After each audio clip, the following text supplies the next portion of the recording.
Tai gerą dieną, vadybininkai. 4. kadencijos dieną gavau darbų, varysiu į Herojų. Čia kiek čia man yra, 363 kilai. Krausiuos rytoj, reikia šiandien nuvaryti iki vietos, kad rytoj pilnais laikais startuočiau. Aš pasilsėjęs, visas kupinas jėgų. Čia šitam parkinge sutikau, tiksliau atvažiavo draugelis mano kitas ten, kur ta priekaba matas. Tai nebuvo tiek liūdna sėdėti. Vakarė pasėdėjom, pakalbėjom. Šiandien daryti irgi susitikom, kavos atsigėrim, paplerpim. Tai va, ką kipsi į darbas. Dabar reikia varyti dar iki degalinės. Čia kur sakiau, iš 200 metrų pasiemu kavos ir gazuosiu iki Herojaus. Nuotaikos geras, kuo daugiau reikia. Tai va, kol kas pradžia tokia, kažką parodysiu, arba ne. Tai bandau kilti jau į Druskos kalną. Čia turbūt vienintelė siaura likus atkarpa nuo Fauskės iki Oslo.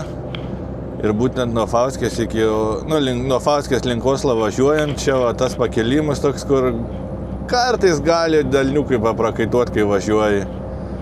Aišku, šiandien tai kiek matau keliai, čia viskas ok. Tai be streso, bet čia būna nuotykių, ypač kai sninga. Arba lyja ir šala, tai čia būna smagu.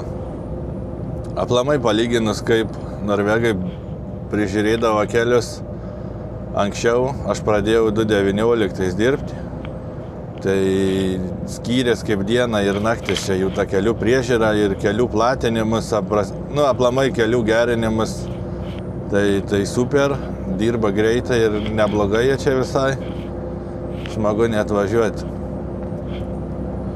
Sugalvojau papasakot, tai kaip tie mano darbai čia atrodo, kaip grafikas, kaip kas, nes gavau dabar iš po praeitą video, žmogelis klausė, kaip čia ką dirbu, tai dirbu 2 savaitės. 2 savaitės būnu namuose. Per tas 2 savaitės dažniausiai padarau 2 reisus į šiaurę, tai arba Bodo, arba Tromsas. Čia biškį šviečia. Ir dar padarau 2 arba 1,5 reisą kažkur aplinkui, ten nuo Oslo iki Trondheimą, arba ten Stavangeris, Bergenas, va tokius padarau 2 arba 1,5, nes kodėl 1,5, nes būnu jau lieko 2 savaitės ten paskutinę dieną, tai gaunu kažkur perkabinimą padaryti pusiaukelį irgi, taip pat arba link Trondheimą kažkur pusiaukelį pasikeičiu priekabą, arba ten kažkur Bergen Stavangeris į tą pusę. Atlyginimus, visiems aišku įdomu atlyginimus, tai atlyginimą pasakysiu, ką aš čia uždirbu, kai surinksiu 1000 prenumeratorių, nes irgi gaunu nemažai klausimų, tai kiek uždirbu, už ką moku, už dienas ar už valandas, taip toliau ir panašiai. Tai ką galiu papasakot, kad už lėktuvą bilietus nieks neapmoku, bent jau pas mane įmonėj. Praeito įmonėj, kur dirbo, irgi nieks neapmokėdavo tų skrydžių. Bet kadangi žinai savo grafiką, nieks nesikeičia, 2 savaitės dirbi 2 namuose, tai žinai į priekį grafiką, pasiskaičiuoji, prisiperki tų bilietų. Nebrangiai ten nuo 20 iki 50 eurų kainuoja tas bilietas, priklauso ar tu imi papildomą bagažą ar neimi. Ir aišku, kūros iki Vilniaus ar tai iki Rygos. Dabar skraidau iš Rygos, nes penktadieniais iš Vilniaus man netinka laikas, vėlai vakarė skrendau, aš dažniausiai pradedu darbas penktadienį. Tai nuo balandžio mėnesio jau bus darbas, sakau, skraidysiu iš Vilniaus, tai iš Vilniaus pigesni skrydžiai su Rainieru negu su Air Balticu, plus bagažas biškį pigiau kainuoja ir taip toliau ir panašiai. Ir bent jau kiek dabar skraidydavau, tai Rainieras netiek baisiai tikrintą bagažą, svorius ten dydžius, o iš Rygos tai sveria kiekvieną sykį. Nedaug dievė bus kilogramų 2 per daug, tai nučeržins ant 100 eurų. O pigiausią bilietą esu nusipirkęs, tai iš Vilniaus į Oslą už 8,99 €. Tai čia tų kelionių išlaidų labai aš baisiai neskaičiuoju. Nieka čia jos daug nekainuoja parvažiuoti iš darbo, o iš oro uostą tai varau iki mašinos dažniausiai su autobusu, nes čia mano oro uostą mašiną palieku apie gaunas 4-5 kilai, tai autobusas kainuoja 46 kronas, kas yra apie grubiai 4 eurus 3,8, taip 4 eurai. Nu, dabar pasisek draugas mano dirba šalia, tai mindė vėl tau linkėjimai antrą kartą. Būna jis atvažiuoja su savo mašina, ar tai su fūra mane paimi iš oro uostą, tai irgi čia ašaras galima sakyti. Kas liečia maistą, tai maistą įsideda irgi iš Lietuvos. Prisivakumuoju, einu nusiperku kompiukų, lašinukų, tai savaitį 1,5 užtenka. Čia tik tai pasiemi, ko reikia, ten daržovių, ryžių, makaroną, kad iš Lietuvos nesivežti. Nes kainos šiaip tai panašios tokių dalykų Norvegija ir Lietuvoje, čia kas Norguose brangiausia, tai turbūt mėsa ir ten duona. Daugiau tai viskas labai panašiai.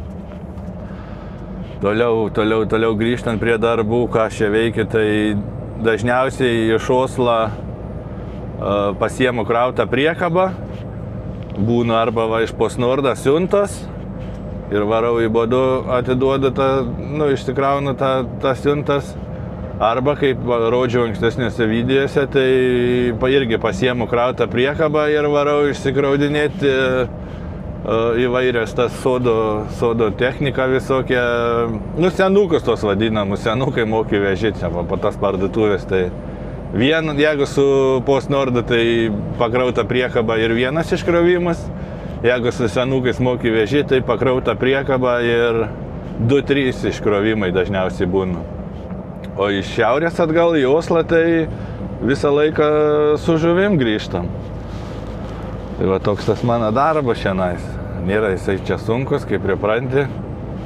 Viskas čia okei. Tai va, kai pradėjau dirbti šiandien Norvegijoje, irgi galiu papasakoti, pradėjau dirbti 2019. Pabandžiau, neturėjau jokios patirties šiandien po Skandinaviją. Esu buvęs gal kelis iki Švedijoje, daugiau visą laiką dirbęs po Europą. Tai pabandžiau 2019-2020 metų tą žiemą padirbti. Atidirbau tą žiemą ir aš sakiau, kad aš gyvenime į Norgus negrįšiu, galiu man mokėti belia kokius pinigus ir nekelsiu kojus aš, nes kai nieko nežinai, tai nežinai nei kada grandinės dėti, nei kaip jas dėti. Čia kontrolių pilna būdavo, nes žinau, atvariau pirmą reisą, iš karto gavau 8 štukas kronų baudos už padangas. Tada pastovus prasipūtimai. Aš čia per tą žiemą buvau prasipūtęs daugiau kartų negu Lietuvoje per visą savo karjerą. Tai žodžiu, atidirbau tą žiemužę ir viskas, sakau, gana, užtenku. Pradėjau dirbti Lietuvoje ant negabarytą, ten irgi nelabai patiko man ir išėjau pas ūkininką, tenai darbavausi, kol vėl nesusitikau su savo draugu. Mindė tau vėl linkėjimai. Tai jisai siūlė vėl ateiti dirbti termotranzitą, sakau, nenoriu, aš jau atidirbau tą vieną žiemą, stresą gavau daug, nenoriu aš tų Norgų, sakau, man nesvarbu, kiek ten uždirb, kiek ten ką, bet sakau, noriu aš ramiai savo darbuotis. Na, jis taip tą mintį ir paleidom, paskui praėjo gal metai laiką, kažkaip susitikom su juo vėl prie bonkelės, kalbėjom. Kažkaip vėl įsikalbėjom apie tuos darbus Norvegijai, kaip čia ką, už ką čia moku, dėl ko taip moku ir parodys man savo algolapį.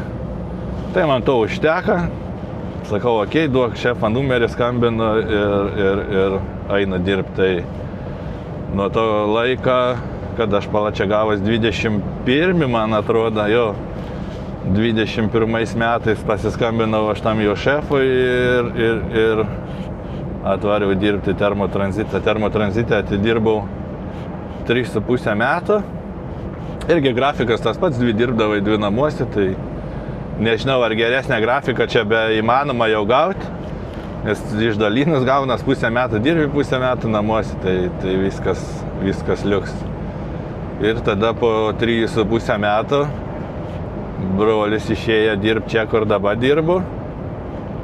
pasikvietė mane, viskas čia normaliai, niekas nesikišu, niekam tu neįdomus, atsiuntė darbas, jeigu visur spėji, viskas gerai, jeigu nespėji, parašy vadybai, vadyba suderina tau perkabinimą.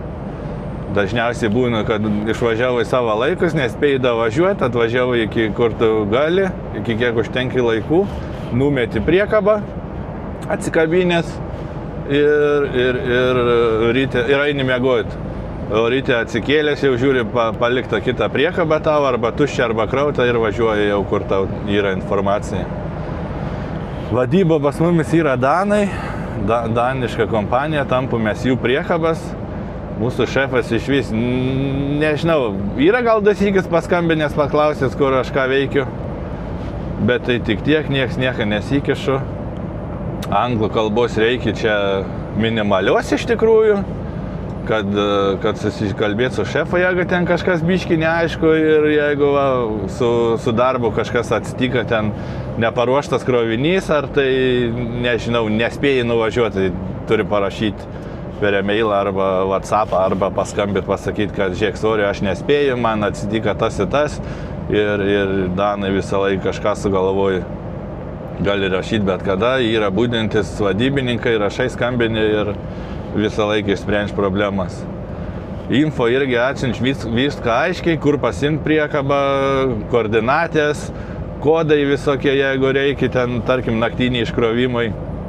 Ir tau reikia išsikrauti, ten nieks nedirba, tai atvarai, tau būna atsiųsti grinai netgi rampą atšinš, prie kurios rampas turi išsikrauti, ten durų kodai, pro kurį įeit, vartų kodai, pro kurį važiuoti, nupieši netgi maršrutą, kaip apvažiuoti, tai kas liečia vadybos darbą, tai vadyba tikrai dirbu super.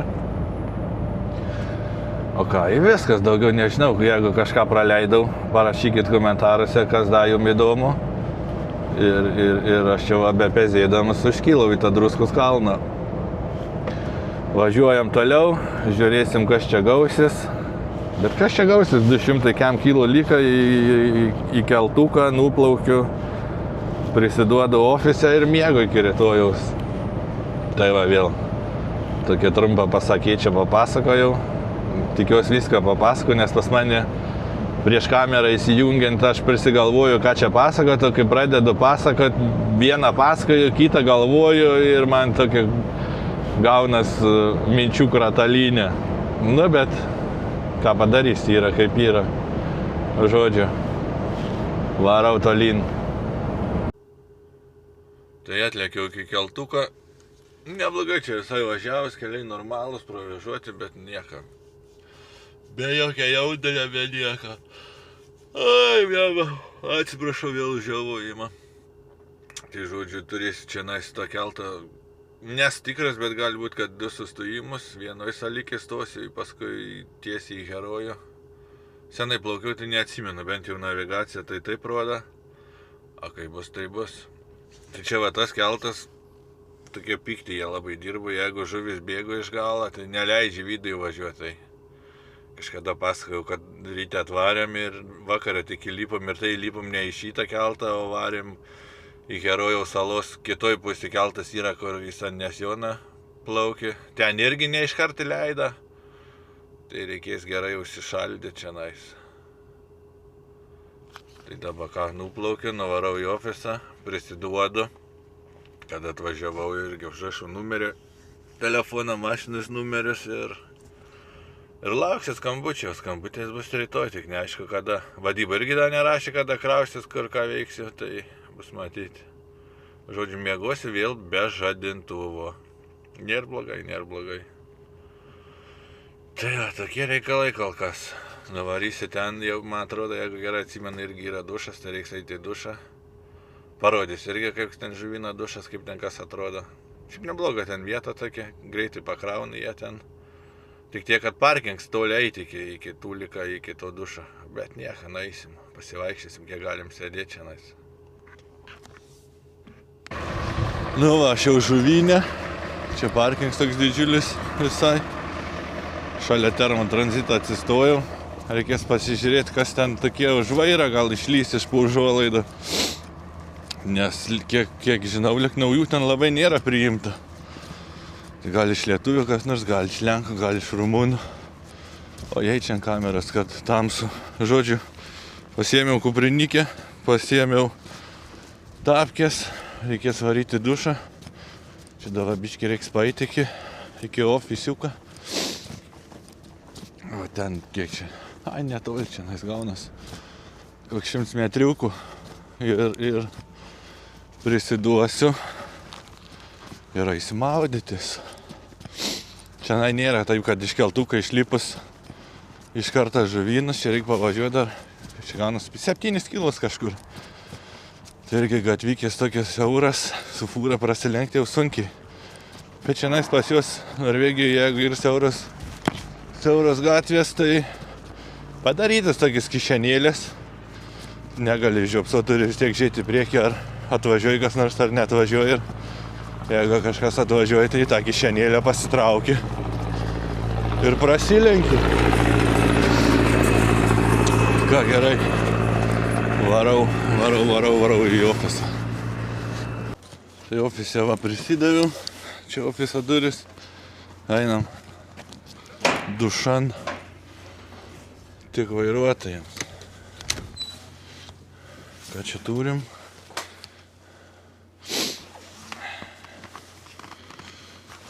Tapkės į kadrą lenda.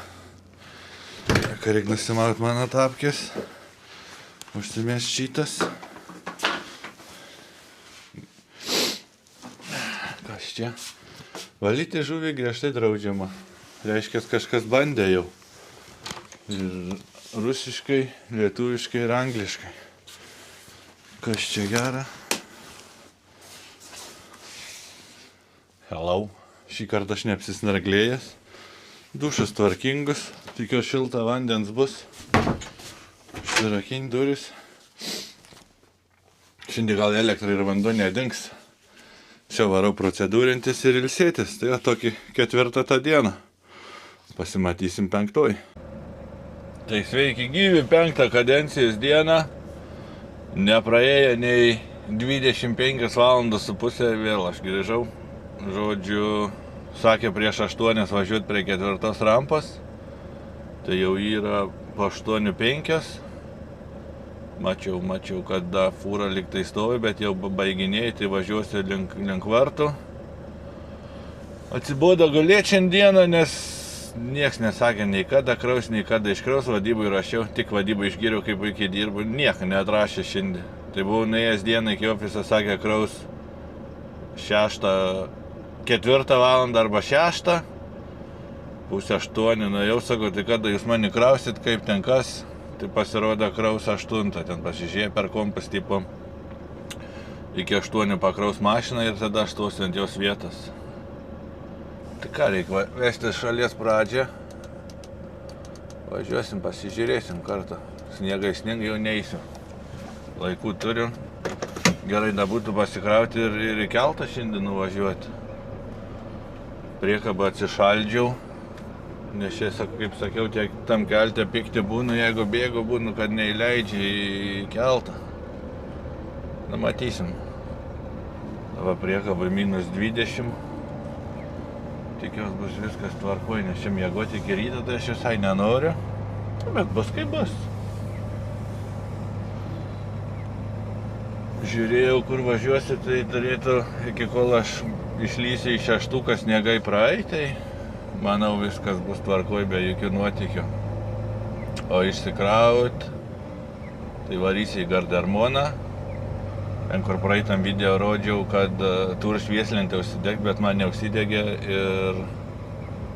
ir pasirodo, kad ne ten buvau nuvažiavęs. Tai dabar jau 100% ten važiuosi, tai pavyks gal pagaliau parodyti, kur tą švieslentę ten kaip degas, tais numeriais. Aš jau baigiau atvažiuoti, čia sakau, apie 100 metrų buvo.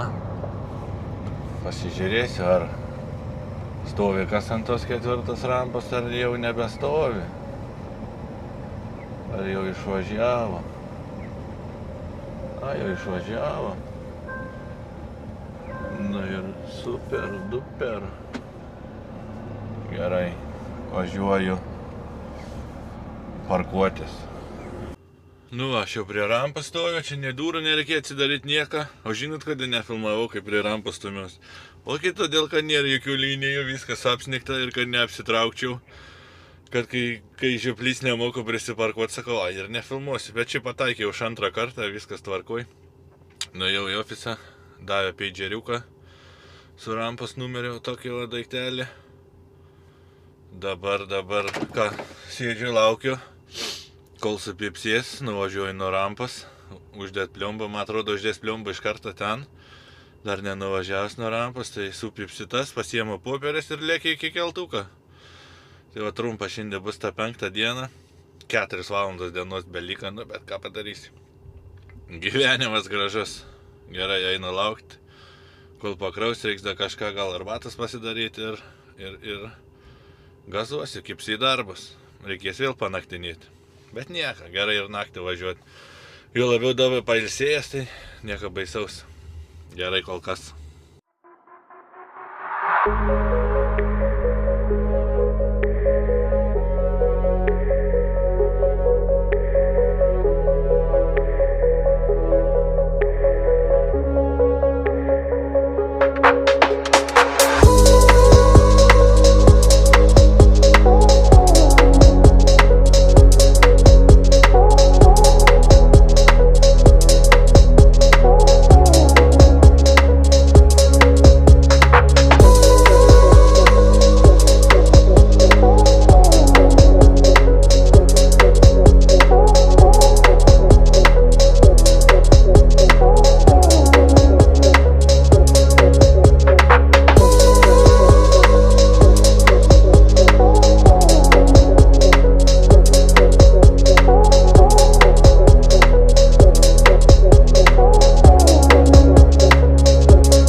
Tai atlėkiau iki keltuko palei internetinį grafiką, tai keltuks turėjo būti išvažiavęs prieš 10 minučių, išplaukęs prieš 10 minučių, bet kai pasėmiau popierį, sako, tipo varyk dar 15 minučių iki keltuko.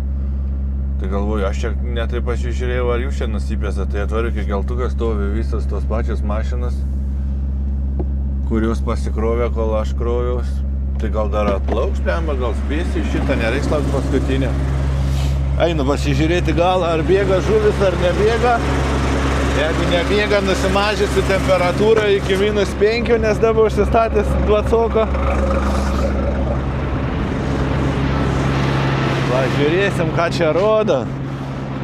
Galas buvo visas nutirpęs, jau sniega nebuvo, bet čia 7 kilai tokie purvus negeliai, įdomu, užnešė ką nors ant galą, niekas švareida. Oho, galim sakyti, užnešė, tai jeigu kelias toks bus ir toliau, tai turėtų nieko nesimatyti čionais. Blemba, pirštinės lovos iškrito, čia va toks vaizdas. Aš negaliu man juoką imt. Va, visa pliumba apsnigta. Tai ką, žodžiu, tikiuosi, kad bus keltas šitą 10 valandą ir įlipsiu, nereikės laukti dar 1,5 valandos sekant šitą keltuką. Oras toks nelabai, bet žiema. Tai vis dėlto žuvynius buvo teisęs, į keltuką tą suspėjau.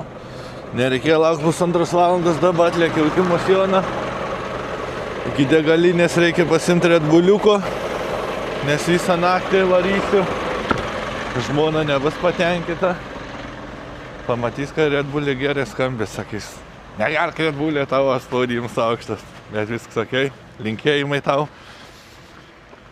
Ką čia turim per 8 km. Toks galas, numerių nesimata. Vienos lempos irgi nebesimata beveik, reikia prabrūžyti. Eina da, išsineši šiukšlės, susirinka šiukšlį. Per kelias dienas ten žuvinė šiukšliadėžė buvo visa užsnigta, neįja prieit. Reikia pasimti čia išsimest.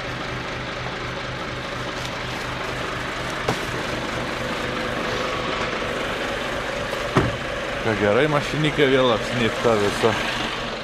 Rato grožis, čia nelabai, čia jau daugiau prinešta.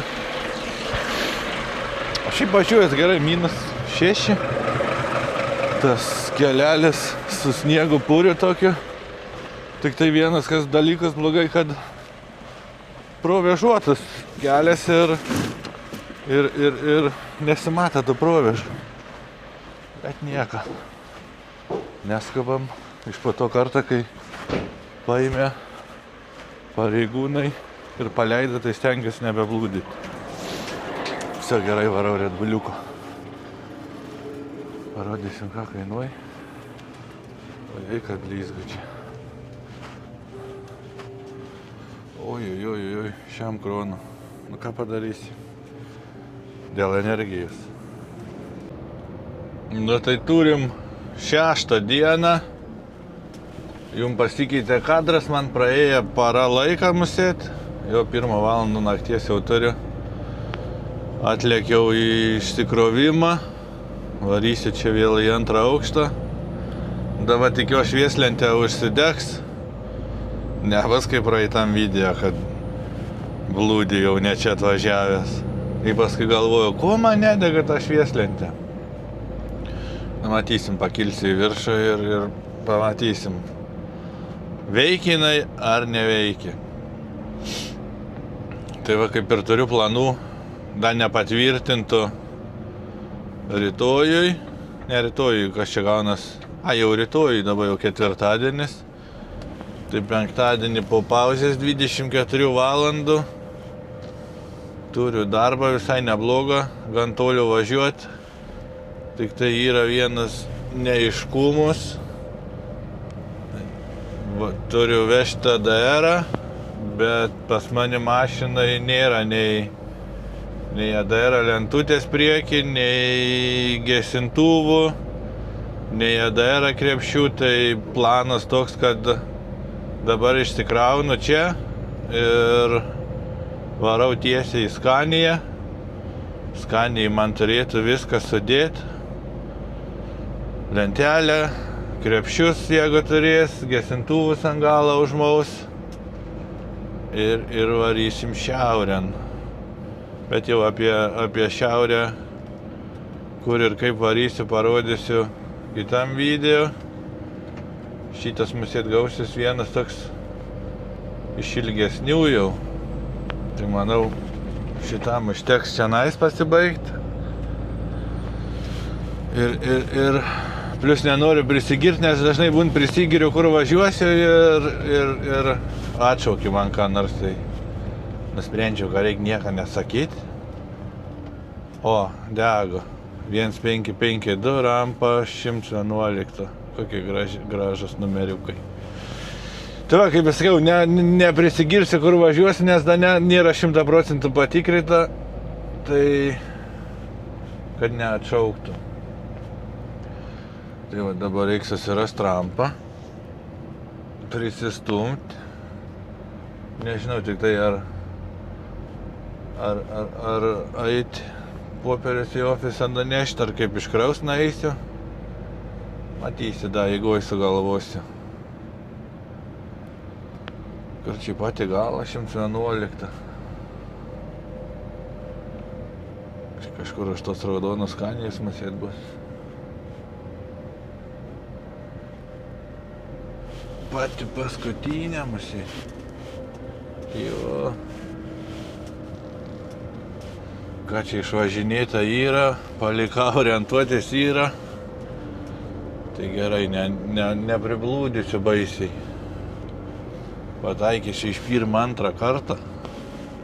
Jeigu nieks nebūtų atsistojęs šiandien prieš tai, tai jau būčiau kamerą išjungęs. Tai pasideda mikrofoną kažkur kitur. Prisikeliam biškį tinginį, kad būtų paprasčiau.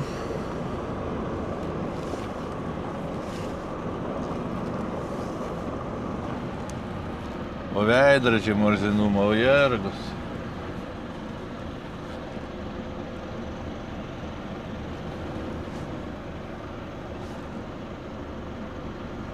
Stojam į tas pačias vėžes, kaip kažkas buvo atsistojęs.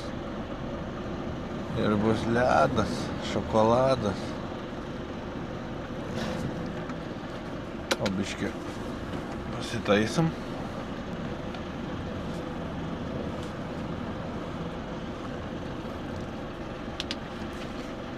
Jo, reikės kol išsikraudinėsi nusivalyti veidrodžius, nes nieko nesimato visiškai.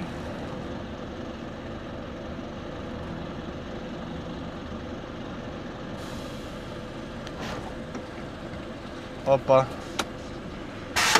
Vsio, einu pasižiūrėsiu, kaip ten vaizdas. Tai vaizdas prie rampos atrodo taip. Tiek engine dego. Tai jau ką šį kartą jaučiu. Šitam video tiek. Gavus kaip gavus. Tai kaip visą laiką. Ačiū, kad žiūrit. Ačiū, kas komentuojat. Ir ypač ačiū tiem, kas prenumeruojat. Pasimatysim sekančiam video. Bye.